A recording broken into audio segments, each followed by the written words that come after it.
Okay, next up, let's go ahead and build this little panel here, this little kind of darker reddish pattern. And this looks like it's some sort of maybe film that's applied with heat, or it could actually be another leather piece or another fabric piece, whatever we want it to be. But this is the design. So this is going to be pretty straightforward. I'm just going to do the same as we did in the other, but this time I'm going to go ahead and make a new layer. So I'm just going to go here, either go to new mesh or hit the N key, same thing. And we're going to name this, what do we call this? We'll call this all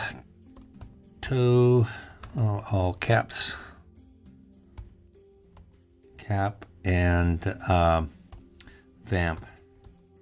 So there we are, and we have an empty layer to work on. And I'm just going to go ahead and grab the pen tool. I'll start at the back here and just go ahead and start building. Now I can go below where the midsole is going to be and not worry about that. Let's try to keep my edges vertical as possible. And then jump over to the poly pen, and I'm just going to hold down the shift key and just start building. So I'll just speed through this process here and entertain you with a little musical interlude as I go along.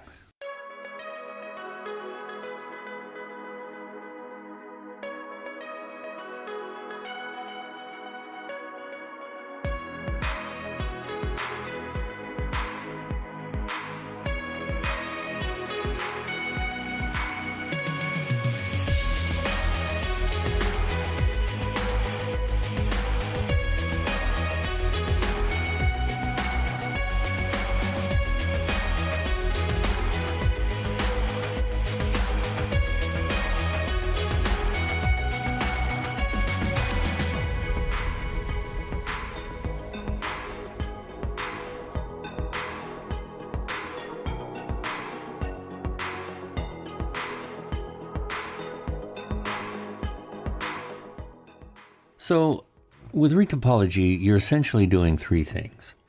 Number one, you are duplicating an object.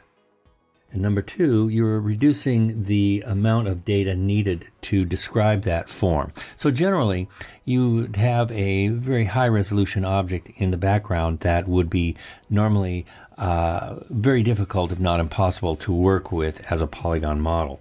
So retopology allows you to create a new model that is much more manageable and controllable. So the third thing that you are doing here is controlling the edge flow of the new model so that it is easier to work with, so that you can manipulate it and redesign it as you go along.